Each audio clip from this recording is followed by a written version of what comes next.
ശില്പി വി സതീശൻ കൊല്ലം ജില്ലയിലെ പരവൂരിന് തെക്ക് ഭാഗത്തുള്ള കാപ്പിൽ എന്ന ഗ്രാമത്തിൽ 1968 മെയ് മാസം 25-ാം തീയതി വി സതീശൻ എന്ന ശില്പി ജനിച്ചു. വാസവൻ ആചാര്യയുടെയും സീതാലക്ഷ്മിയുടെയും മകനായി ജനിച്ച അദ്ദേഹം ചെറിയ പ്രായത്തിൽ തന്നെ തനിക്ക് വേണ്ടുന്ന കളിപ്പാട്ടങ്ങൾ സ്വന്തമായി നിർമ്മിച്ച് കൂട്ടുകാരെയും മുതിർന്നവരെയും അത്ഭുതപ്പെടുത്തിയിരുന്നു.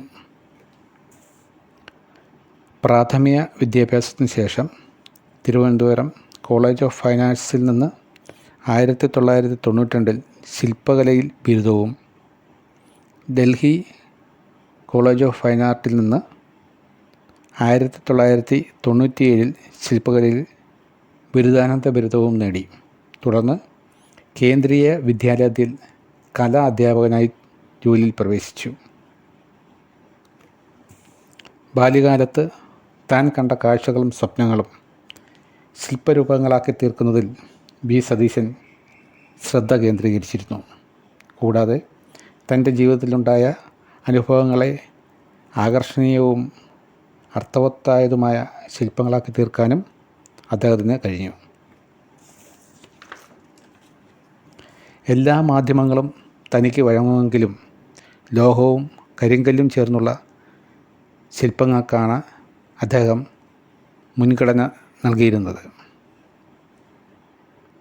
കൊല്ലം അഡ്വഞ്ചർ പാർക്കിലെ കിളിയോട് കഥ പറയുന്ന ശില്പവും, ആശ്രാമം മൈതാനത്തെ വിൻ്റർ എന്ന ശില്പവും, ആലപ്പുഴ ശങ്കർ സ്മാരക മ്യൂസിയത്തിലെ കടൽച്ചിപ്പിയുടെ ശില്പവും കോൺക്രീറ്റിൽ തീർത്തവയാണ്.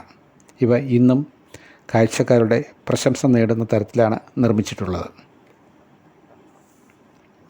താൻ സ്വായത്തമാക്കിയ ശില്പനിർമ്മാണ രീതികളും സാങ്കേതിക അറിവും ആവശ്യമുള്ള ആർക്കും പകർന്നു കൊടുക്കാൻ ശ്രദ്ധ കേന്ദ്രീകരിച്ചു എന്ന സ്വഭാവമാണ് സതീശനെ മറ്റുള്ള ശില്പികളിൽ നിന്ന് വ്യത്യസ്തനാക്കി തീർത്തത്. നിരവധി ശിഷ്യസമ്പത്തുള്ള ഒരു അനുഗ്രഹീത കലാകാരനായിരുന്നു അദ്ദേഹം. നൂറുകണക്കിന് ഏകാംഗ പ്രദർശനങ്ങളും ഗ്രൂപ്പ് എക്സിബിഷനുകളിലും പങ്കെടുത്തിട്ടുണ്ട്. അദ്ദേഹത്തിന് കേന്ദ്ര സാംസ്കാരിക വകുപ്പിൽ നിന്ന് ഫെലോഷിപ്പും കേരള ലളിതകലാ അക്കാദമിയുടെ അവാർഡും നിരവധി മറ്റ് അവാർഡുകളും ലഭിച്ചിട്ടുണ്ട്. എന്നും യാത്ര ഇഷ്ടപ്പെടുന്ന ശില്പിയായിരുന്നു അദ്ദേഹം. നിരവധി രാജ്യങ്ങൾ അദ്ദേഹം സന്ദർശിച്ചിട്ടുണ്ട്.